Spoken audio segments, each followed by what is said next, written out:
don't seem to be. I've not seen many white currants in this allotment site.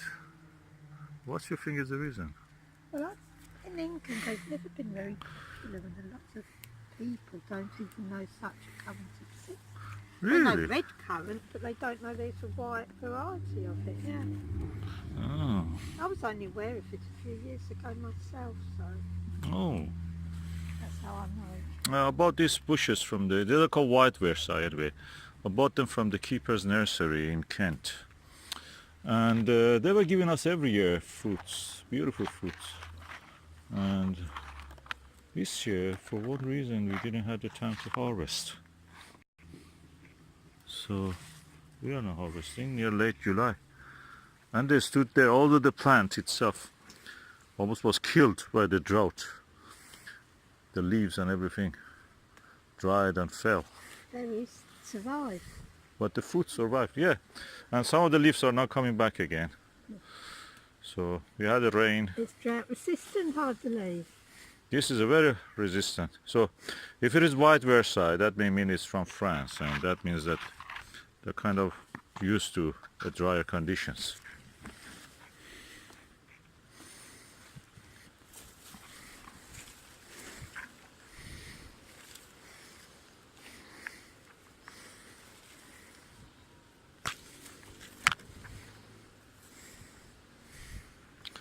The good thing about that drought was that it killed a lot of weeds.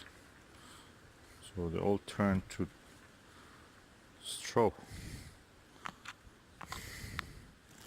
Became nothing. Husk.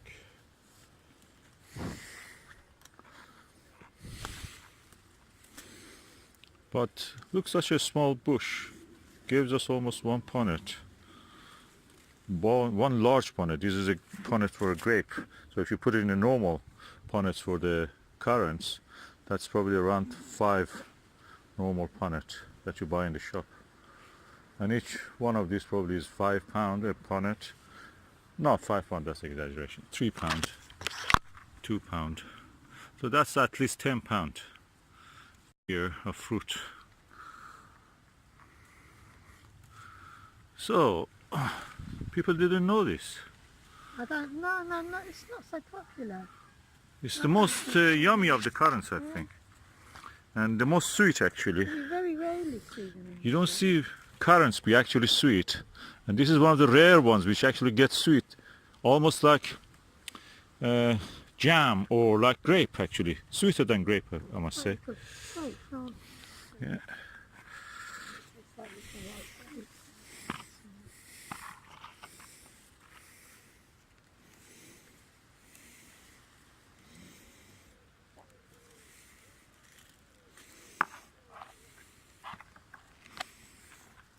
It's so nice, rewarding to forage in our allotment, in our own orchard that we created.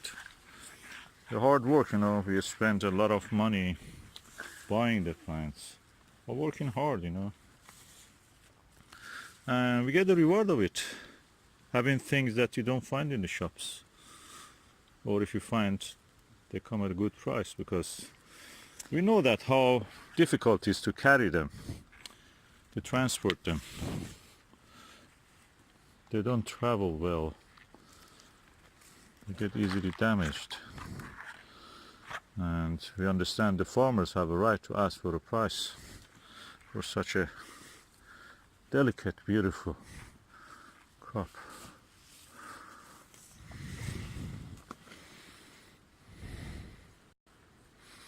Usually I would take a few leaves of it just for the beauty, put it beside the thing, but this year the leaves are almost dead, so the ones that are growing, I don't want to lose any photosynthesizing leaf. Hoping that the plant will actually recover and grow for the next year.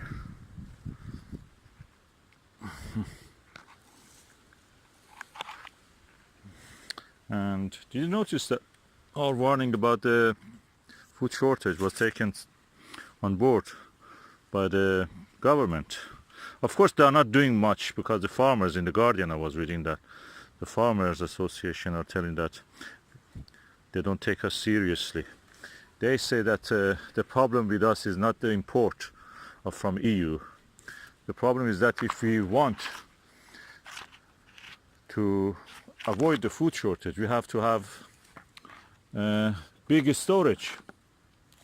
And the storage is just not in a building. You need a storage facility, you need ports, you need railroads, you need a fridge, large, huge fridges. So we are not ready for any of this. In the case of Brexit, everything will become expensive. So these are the eventualities. In any case, we have to think about. We think about the nuclear deterrent. So we should think also about our food security. If we think about those things, we think about the food security. Unfortunately, the 2 years have been wasted in the party politics of the government without actually doing something for the essential issues that face the nation at the moment of the Brexit. One farmer was so unhappy. He's a representative of the farmers. He told that this lot, he meant by the lot the current government, they cannot even run a fish and chip shop, let alone provide food security for Britain. And the Brexit actually is going the way that nobody thought. And anyway, I'm not going to talk about this Brexit issue anymore. We are harvesting our white currant. We won't go hungry. We will not go hungry, at least for a while, because we are growing our own food. We have invested, we thought ahead. As a farmer, as a smallholder, we thought ahead. Or we can avoid being disappointed. We had two of these white Versailles white currants, and we completely forgot that we have two. This one actually looks better. The fruits are larger, and I suppose it's because this one was well established compared to other one, which was a little bit on the way and not watered well probably, or was attacked by chickens.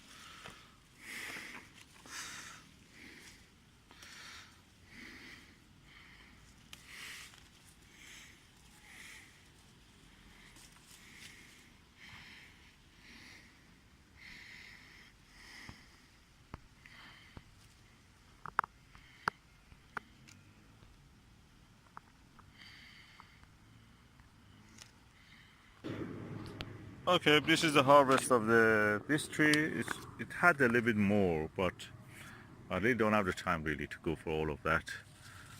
And another half a punnet, big half a punnet, that's around 2-3 punnets of the normal size that you buy in the shops or supermarkets.